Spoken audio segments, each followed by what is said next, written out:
গীতশ্রী হেসেলের নতুন ভিডিওতে সকলকে স্বাগত। চলে এসেছি আবারও একটা রেসিপি আপনাদের সাথে শেয়ার করব বলে। আজ বানাবো ছোলার ডালের কচুরি।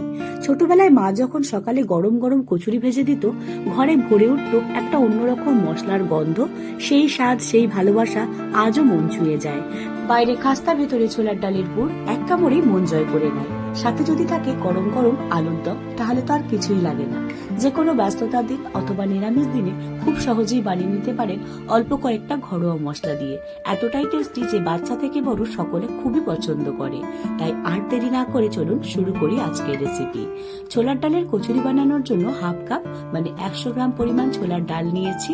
এবার একটা বোলের মধ্যে ছোলার ডালটা নিয়ে প্রথমে পরিষ্কার জল দিয়ে 3 থেকে 4 বার ভালো করে একটু ধুয়ে নেব। তারপর এটাকে 4 থেকে 5 ঘন্টা চাইলে আপনারা ওভারনাইটও ভিজিয়ে রাখতে পারেন। তারপর ছোলার ডালের যে জলটা সেটা ভালোভাবে ফেলে দিয়ে ছোলার ডালটাকে সরাসরি দিয়ে দেবো প্যানের মধ্যে। এবার জল দিয়ে ছোলার ডালটাকে সিদ্ধ করে নেব। তবে খুব বেশি সিদ্ধ করব না, অর্ধেকের থেকে একটু বেশি, প্রায় 5 থেকে 6 মিনিট মিডিয়াম টু লো ফ্লেমে একটু রেখে দিলেই দেখবেন খুব সুন্দরভাবে সিদ্ধ হয়ে গেছে। এবার জলটা সম্পূর্ণ ছেঁকে জলটা পুরোপুরিভাবে ছড়িয়ে নেব। আর দেখুন খুব বেশি কিন্তু সিদ্ধ হয়নি, হাতে একটু প্রেস দিলেই বুঝতে পারবেন। এবার এটাকে ঠান্ডা করে নিয়ে দিয়ে দেবো মিক্সিং জারের মধ্যে। তারপর এটাকে এইভাবে কুড়িয়ে নেব। তো ছোলার ডাল আমার বাটা হয়ে গেছে। অন্যদিকে একটা মশলা বানাবো, তাই নেব 1 চা চামচ মৌরি, 1 চা চামচ গোটা ধনে আর 1 চা চামচ গোটা জিরে। এবার এই মশলাগুলোকে হালকা একটু 10 থেকে 30 সেকেন্ড মতো লো টু মিডিয়াম ফ্লেমে ড্রাই রোস্ট করে নেব। তারপর এগুলোকে ঠান্ডা করে দিয়ে দেব মিক্সিং জারের মধ্যে। এবার এটাকে পাউডারের মতো করে কুড়িয়ে নেব। চাইলে ইজিলি আপনারা শিলেও বেটে নিতে পারেন। ভাজা মশলা তৈরি হয়ে গেছে। অন্যদিকে আমি একটা বোলের মধ্যে নিয়ে নেব ময়দা। মেজারিং কাপ মেপে আমি এখানে 2 কাপ ময়দা নিচ্ছি। আপনারা ময়দার পরিবর্তে আটাও নিতে পারেন। এবার দিয়ে দেব 1 চা চামচ পরিমাণ নুন। তার সাথে দিয়ে দেব 4 থেকে 5 চা চামচ তেল। আমি এখানে সর্ষের তেল দিলাম, আপনারা চাইলে সাদা তেলও ব্যবহার করতে পারেন। এবার খুব ভালোভাবে চেপে চেপে ময়ম দিয়ে নিতে হবে। বুঝতেই পারছেন কতটা সুন্দরভাবে ময়মটা দিতে হবে। তারপর অল্প অল্প জল দিয়ে খুব সুন্দরভাবে মেখে একটা নরম সফট ডো তৈরি করে নেব। ডোটা দেখুন ভীষণই সফট হবে। ভালোভাবে এটাকে তৈরি করে নেওয়ার পর ঢেকে রেখে দেব 15 থেকে 20 মিনিট। অন্যদিকে আলুর দম বানানোর জন্য কড়াইয়ের মধ্যে দেব 4 চামচ সর্ষের তেল, তার সাথে দিয়ে দেব 5 ফোড়ন। এবার এই 5 ফোড়নটাকেও খুব ভালো করে একটু নেড়ে নিয়ে দিয়ে দেব আদা কাঁচা লঙ্কার পেস্ট। খুব ভালো করে একটু নেড়ে নেব যাতে আদার কাঁচা গন্ধটা চলে যায়। এরপর দেব হাফ চামচ নুন, কালারের জন্য দেব 1/4 চামচ হলুদ গুঁড়ো, হাফ চা চামচ কাশ্মীরি লঙ্কার গুঁড়ো। সবকিছুকে ভালো করে একটু মিশিয়ে নেব। তারপর দিয়ে দেব হাফ চা চামচ হিং। হিংটা দেওয়ার পর একটা মিডিয়াম সাইজের টমেটোকে রাফলি কেটে নিয়েছিলাম, তবু একটু ছোট ছোট করে কাটারই চেষ্টা করবেন। এবার সবকিছুকে দিয়ে দেওয়ার পর টমেটোর টক ভাবটা ব্যালেন্স করবার জন্য দিয়ে দেব অল্প একটু চিনি। খুব ভালো করে এবার নাড়তে থাকবো। ঠিক ততক্ষণ নাড়তে থাকবো যতক্ষণ না টমেটোটা খুব ভালোভাবে গলে যায়। 3 থেকে 4 মিনিট এইভাবে একটু নাড়লেই দেখবেন খুব সুন্দরভাবে কিন্তু টমেটোটা গলে গেছে। এই অবস্থায় দিয়ে দেব আগে থেকে বেটে রাখা ছোলার ডাল।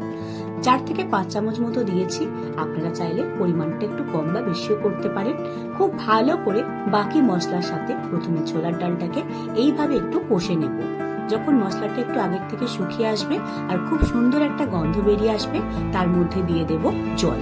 জলটা দিয়ে দেব পরিমাণ মতো, খুব বেশি নয়। আমি এখানে মেজারিং কাপ মেপে প্রথমে 1 কাপে জল দিয়েছি।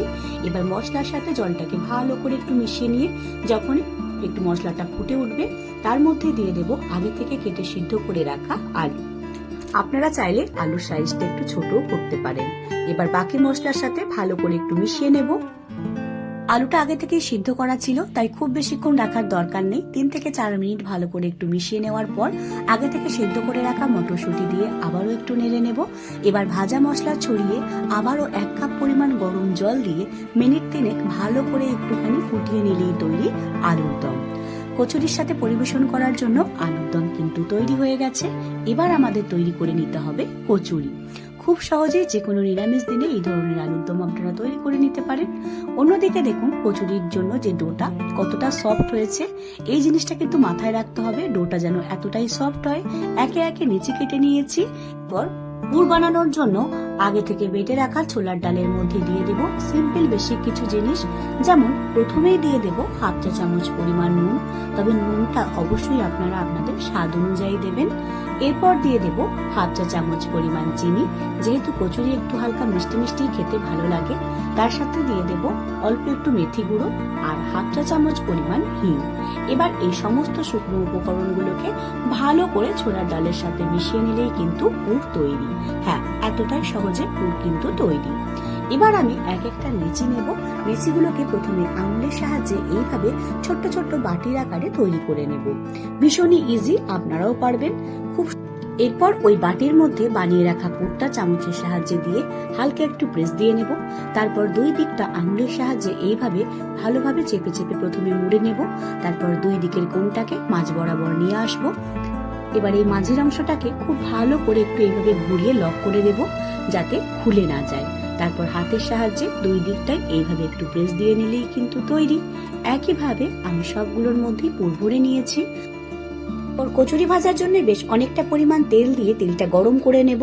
তারপর একে একে আমি কচুরিগুলোকে বেলে নেব। বেলার নিয়ম একটাই, আলতো হাতে হালকা করে এগুলোকে একটু বেলতে হবে। খুব বেশি বড় করে বেলার দরকার নেই। আর বেলার সময় একটা জিনিস খেয়াল রাখতে হবে, থিকনেসটা খুব বেশি যেন পাতলা না হয়, কারণ কচুরি একটু ফুলো ফুলো আর ভেতরে যেহেতু পুর ভরা থাকে, তাই একটু মোটা মোটা করে বেললে খেতেও কিন্তু বেশ ভালো লাগে। একইভাবে আমি সব কটা কচুরি একইভাবে বেলে নেব। দেখুন, মোটামুটি আমার সবগুলোই প্রায় বেলা হয়ে গেছে। অন্যদিকে তেলটাও গরম হয়ে গেছে। এবার তেলের ফ্লেমটা মিডিয়ামে রেখে একে একে আমি কচুরিগুলো দিয়ে দেব ভেজে নেওয়ার জন্য। ভালো করে এপিট ওপিট উল্টে বেশ ফুলে ওঠা অবধি একটু অপেক্ষা করব।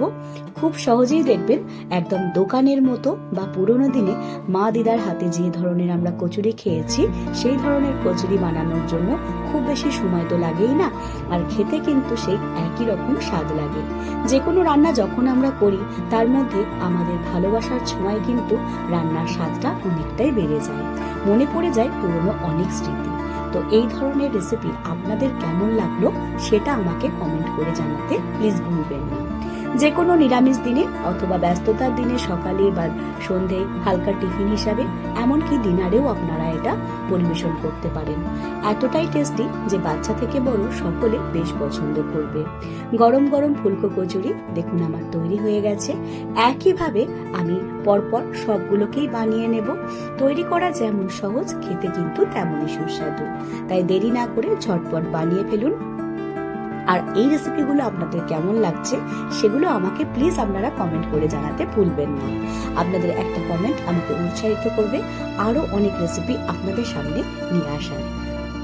এই ভিডিওগুলো যদি আপনারা ইউটিউব থেকে দেখেন, এখন অবধি সাবস্ক্রাইব করে না থাকেন, তাহলে সাবস্ক্রাইব করে আমার চলার পথে সঙ্গী হতে পারেন।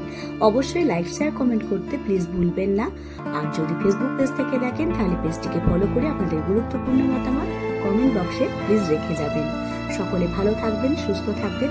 সেই অবধি ভিডিওটা দেখার জন্য আপনাদের সকলকে অসংখ্য ধন্যবাদ। আবারও দেখা হবে খুব তাড়াতাড়ি আপনাদের সকলের সাথে গীতশ্রী হেসেলে। সুস্থ থাকবেন, ভালো থাকবেন। নমস্কার।